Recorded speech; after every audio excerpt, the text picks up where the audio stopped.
Hello. It's very, very early. It's 6 a.m. I can't sleep. I can't sleep because, well, that's mostly just because, you know, lack of estrogen, whatever. And so I've been thinking, of course, because that's what you do in the middle of the night when you can't sleep. And so I'm at this conference, it's a Jesuit pastors meeting, and I'm having look at one of my eyes is like, just ignore my allergies. I'm having all the feels. I don't even know what to do with all this. So, I don't even know if I'm going to post this. This will probably stay in my drafts forever. But, of course, because I'm here, I'm thinking about my whole spiritual journey. And, let's see, it's 2025. So it's been almost 33 years. No, it's been 33 years. No, yeah, because I've been married 34 years. So 33 years ago, I was really struggling with mental health and unaliving thoughts, and had this overwhelming sense that maybe I should give God a try, which later I referred to as the Holy Spirit. So I ended up at this Catholic church because that's how I was raised, right? I was raised in the Catholic church and just really gave my life to God that day.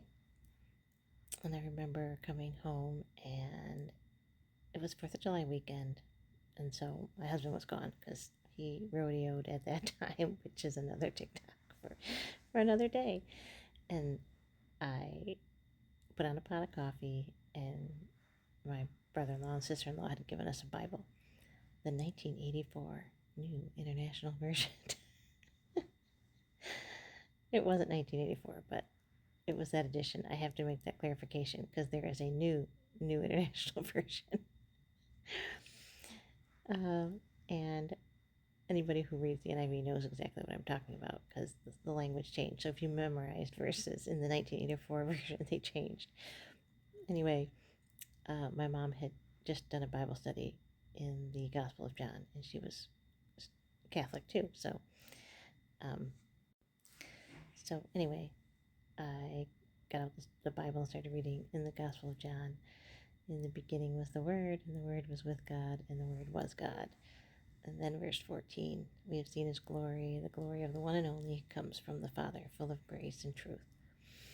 And that was like the first time I realized that Jesus was fully divine, right? Like somehow I missed that. I understood that he was fully human, but I missed the fully God part. Look, we weren't very consistent Catholics. Although I did go to catechism, so I don't know. I'm ADHD also. I probably tuned out at that point. Anyway, so I was very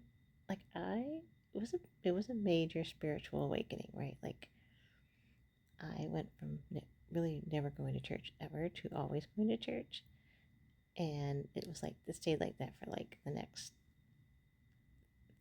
30 some years, right? 31 years, whatever.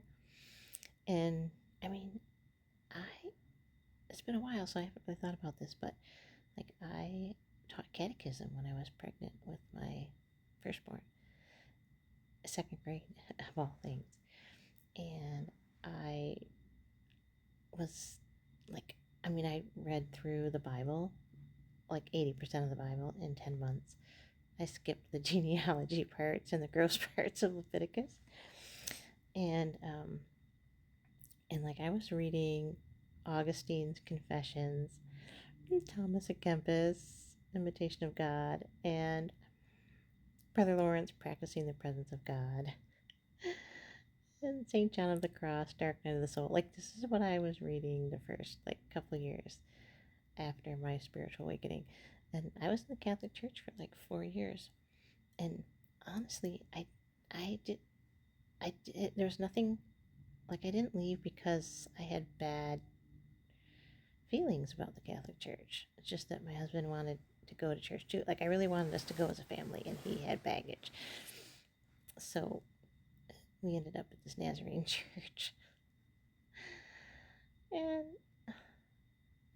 like, I want to say that it was all God, but then there's time. Then that means, does that mean God's the author of all the crap too? I don't know. So I ended up there and getting this quote unquote call to ministry, and I don't even know, is that a thing? Like, now I question, do you actually get calls to ministry? I don't know, because the person I got a call to ministry under ended up abusing kids, and like, I can't do this. So anyway, if you follow me, you know my story about how I left in 2023, and I'm turned in my credentials. Like, it'll be 2 years next week, and 1 year since I turned in my credentials. And it's like somebody asked me yesterday, so you're not evangelical anymore? Absolutely not. So are you Catholic now? Like, I'm a Jesuit stepchild. I don't know what I am. I'm nothing. So then I'm looking through the itinerary for today and tomorrow, and it's all on evangelism and social justice, like, as a means of growing your church, um, which, like, that was the whole premise of my parish for 13 years. And this guy from the Vineyard Church is going to come and share about John Wimber's book, Everyone Gets to Play, which I used as a playbook for my church. Why? Why? Why is God doing this? So, like, my brain is just, like,